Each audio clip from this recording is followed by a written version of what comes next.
Voilà, quel que soit le thérapeute que vous allez aller voir, l'accompagnant que vous allez aller voir, si c'est votre souhait, hein, si vous voulez vous faire aider sur une problématique, peu importe la problématique, eh bien, il y a peut-être une question en amont à se poser. Et cette question, ça pourrait être, par exemple, qu'est-ce que je suis prêt à lâcher? Ou dit autrement, qu'est-ce que je suis prêt à remettre en question?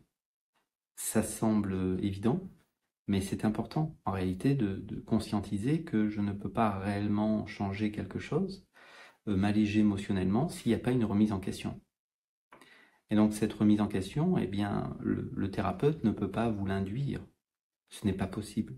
Ça ne marcherait pas heureusement, d'ailleurs. Il faudrait que ça soit interdit par la loi si c'était possible. Donc ça procède toujours de comme un accord.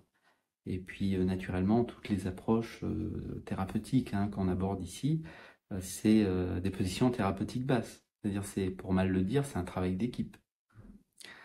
Donc, qu'est-ce que je suis prêt à lâcher? Alors, je vais prendre quelques exemples. Admettons que vous avez un problème avec, par exemple, un comportement, comme par exemple, je ne sais pas, les ascenseurs, les voitures, les avions, une anxiété sociale, peu importe. Voilà. Naturellement, si je ne remets pas en cause, même si je ne sais pas pour l'instant comment c'est possible, peut-être que le thérapeute va pouvoir m'aider, mais si je ne suis pas prêt à l'idée, voilà, de m'ouvrir, qu'il faut que je regarde les choses autrement, même si ça me fait peur pour l'instant, bien sûr, d'accord. Mais s'il n'y a pas cette ouverture d'esprit, pour le dire ainsi, alors il n'y a aucun travail qui est possible, en réalité. Alors bien sûr, après, en fonction du thérapeute que vous allez aller voir, ça sera un travail différent. Voilà. Le travail qui est proposé ici est beaucoup un travail émotionnel, c'est-à-dire tout ce qui est de la contraction énergétique qui est sous les épaules, qui structure nos comportements inconscients.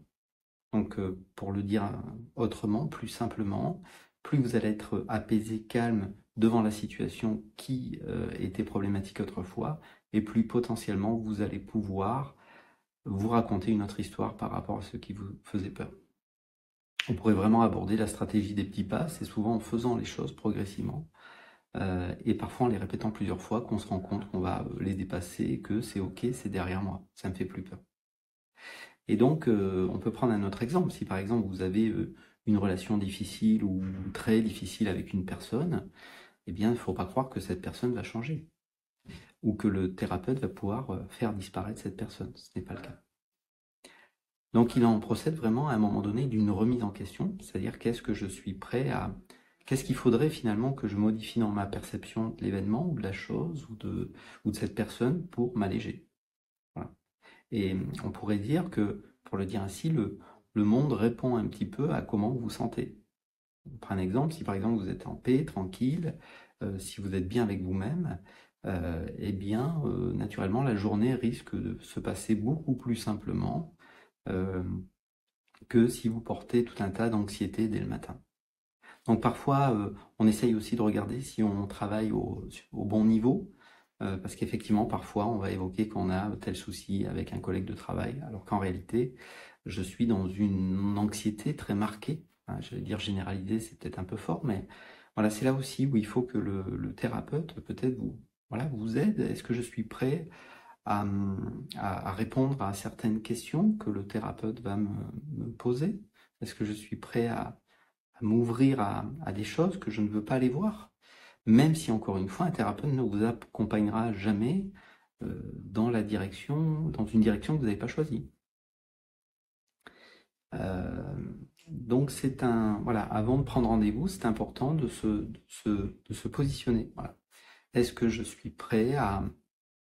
Ça ne veut pas dire que je me suis trompé, j'ai peut-être eu raison d'avoir eu peur de la voiture pendant tant d'années, parce que j'ai eu un accident de voiture, par exemple, je ne sais pas.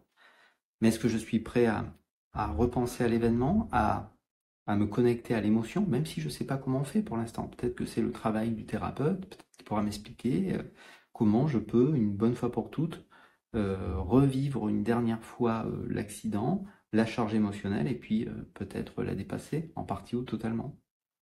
Donc, est-ce que je suis prêt à l'idée de me connecter à ce que je ressens? Parce qu'effectivement, aller directement vers un changement sans passer par eh bien, ce qu'on a ressenti et qui nous a bloqués, par exemple, c'est souvent très compliqué. Donc voilà, c'est tout un tas on pourrait dire c'est une ouverture d'esprit. Est-ce qu'il y a cette ouverture d'esprit?